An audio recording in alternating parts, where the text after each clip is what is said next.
कुरुक्षेत्र का रणभूमि। चारों ओर शंखनाद गूंज रहे थे। रथों की गर्जना, धनुषों की टंकार और योद्धाओं की हुंकार से आकाश कांप उठा था। उसी क्षण अर्जुन अपने रथ पर खड़े थे। सामने अपने ही बंधु बांधवों को देखकर उनके हाथ कांप गए। उन्होंने धनुष नीचे रख दिया और बोले, मगर मैं इन सबको कैसे मारूं? ये मेरे अपने हैं, द्रोणाचार्य, भीष्म पितामह, चचेरे भाई। इस युद्ध से क्या मिलेगा?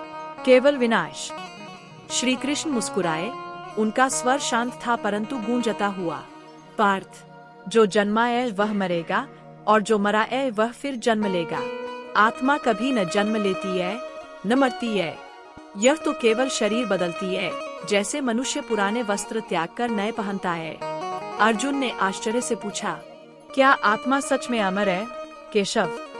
श्री कृष्ण ने आकाश की ओर इशारा किया। देखो, जैसे सूर्य अपनी रोशनी फैलाता है पर कभी घटता नहीं, वैसे ही आत्मा शरीर में रहकर भी अछूती रहती है। वह न हथियारों से कटती है, न अग्नि से जलती है, न जल से गीली होती है, न वायु से सूखती है। श्री कृष्ण आगे बोले, तुम योद्धा हो, तुम्हारा धर्म है युद्ध करना, लेकिन मोह में मत पड़ो। कर्म करो, फल की चिंता मत करो।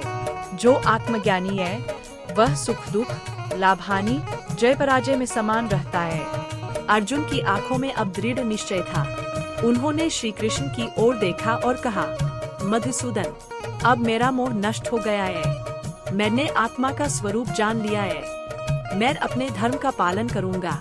श्री कृष्ण ने प्रसन्न होकर कहा, अब तुम सच्चे योद्धा हो अर्जुन, क्योंकि तुमने शरीर से नहीं आत्मा से देखना सीख लिया है। रथ आगे बढ़ा, शंखनाद फिर से गूंजा और आत्मज्ञान के प्रकाश से अर्जुन का मन स्थिर हो गया। संदेश, आत्मा अमर है, कर्म ही धर्म है। जब हम मोह और भय से मुक्त होकर सत्य को पहचानते हैं, तब ही हमें सच्चा आत्मज्ञान प्राप्त होता है।